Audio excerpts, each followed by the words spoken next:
Hello guys, today we're going to see about autoimmune diseases in this video. So to look into before looking into autoimmune diseases, let's see what is autoimmunity. I will definitely say that immunity is a double-sided or double-edged sword. Why we say that as a double-edged sword? On one hand, it protects us. Definitely it protects us. It has its mechanism with it. But on the other hand, if it is hyperactive,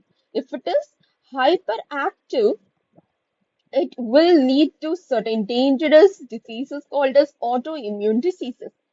Let me explain very small generalized immune reaction that takes place in our body. Okay, when antigen enters our body, it gets presented to the T cells. T cells activate B cells. Antibodies get produced in our body. So when this antigen is foreign, there is no problem for us. It is a protective mechanism. That one edge of the sword we said, right? It is a protective mechanism.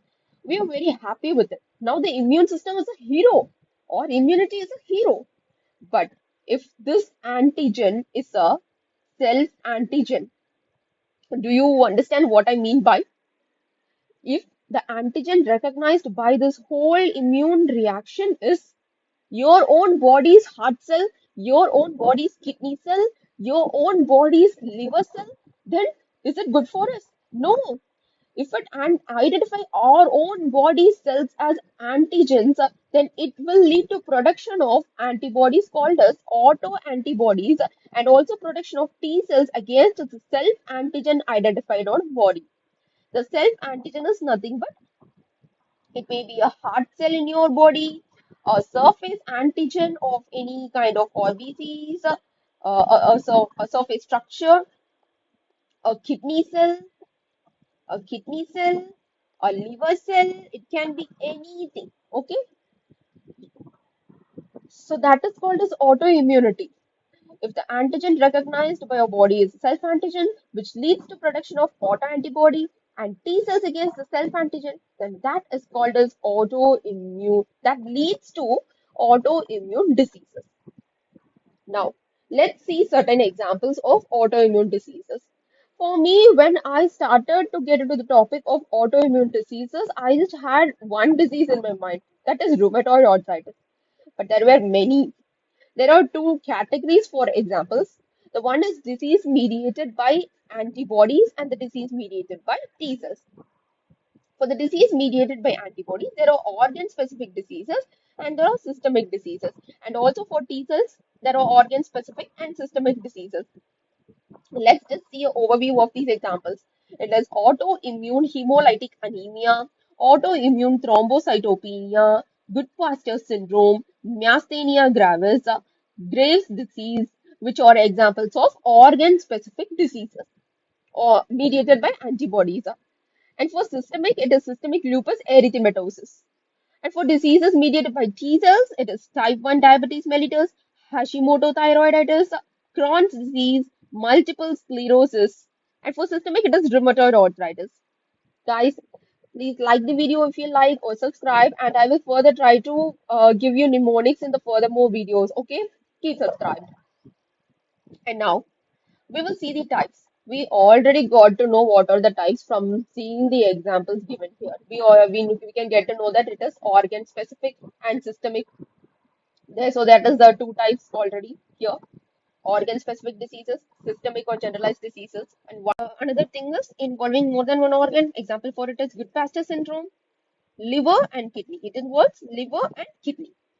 Now, let's get into two important terms. One is immunological tolerance and the other is self-tolerance, which are very important to be discussed before we get into detail the video of individual autoimmune diseases. Okay. The first one, immunological tolerance, what it says is that we have for example, if you think that we have our T cells, they recognize the antigens which enter our body. Our body has certain mechanism called as immunological tolerance, such that there are specific antigens for which our body does not produce antibodies. There are specific antigens for which our body does not produce antibodies. There is no immune response to specific antigens. And among these specific antigens, or self antigens are also one among them. So our body will not produce immune response against specific antigens. It can also be or self antigen. If it is that our body does not produce this immune response against self antigen, no immune response, no immune response against the self antigen, specifically not against self antigen, that is called as self tolerance. Okay, the absence of immune response to an individual's own antigens is self tolerance. For this self tolerance to get operated, there is a mechanism, or T and B lymphocytes, T or and B lymphocytes, they have receptors. They have receptors. What receptors? Antigen receptors. T and B lymphocytes has antigen receptors, and when these antigen receptors recognizes or self antigens, these receptors get inactivated or they get eliminated. These receptors get inactivated or get eliminated. But what if this antigen is not a self antigen? Receptors get activated. They lead to further antibody production, right?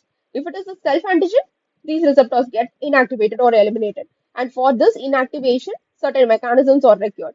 The one mechanism is central tolerance and the other mechanism is peripheral tolerance. I will discuss about this in detail in the next video.